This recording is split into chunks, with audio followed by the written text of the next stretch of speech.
Naamini mradi huu utakapokamilika tutakuwa na TSN ya aina nyingine kabisa, kwa maana ya kwamba inayoweza kujiendesha, inayoweza kufanya mambo yake, lakini inayoweza kutoa huduma za uchapaji kwa taasisi nyingine ambazo zitakuwa zinahitaji. Kwa sasa hivi kama ambavyo unafahamu, TSN wanachapisha magazeti yao mawili ya Daily News na Habari Leo, lakini wanaenda kwenye taasisi binafsi kwa ajili ya kufanya hilo. Na ni jambo ambalo tunataka lifikie mwisho, na kwa nguvu ambayo imekishawekwa na serikali mpaka sasa hivi, ili jambo linaenda kufikia mwisho hivi karibuni. Kwa hiyo nimeweza kutembelea jengo mahali lilipofika na ujenzi unaendelea pale.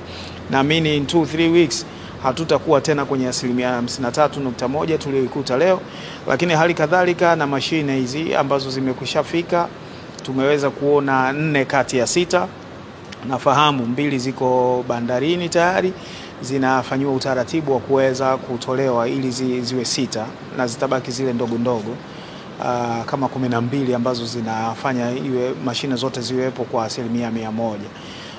Lengo ni kuwezesha taasisi hii sio tu iweze kujiendesha, lakini iweze kuhudumu kwa sababu hasa ambayo ilifanya taasisi hii iundwe, iweze kuhudumu kwenye sekta ya habari kwa Tanzania, kuweza kupata habari za kuaminika kutoka kwenye taasisi inayoendeshwa na serikali. Kwa hivyo nimevutiwa na maendeleo ya mradi huu, na naamini ndani ya muda mfupi mradi huu utakamilika na utaweza kutoa huduma iliyokusudiwa wakati mradi huu unatengenezwa.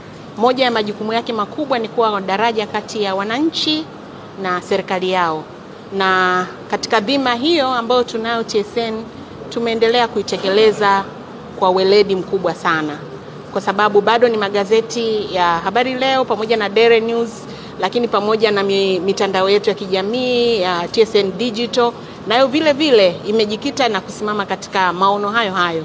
Kwa hiyo haya maelekezo au maoni ya Mheshimiwa Naibu Waziri bado tunayapokea na kuendelea kusimama hapo, na amesema kwamba Mheshimiwa Naibu Waziri kwamba TSN kwa sasa bado ni chombo ambacho wanakiamini sana serikali, na sisi tunajivunia kuwa ni sehemu muhimu ya serikali katika kueleza mambo mbalimbali ambayo yanatekelezwa na serikali, na tumeendelea kuwa daraja kati ya wananchi na serikali yao.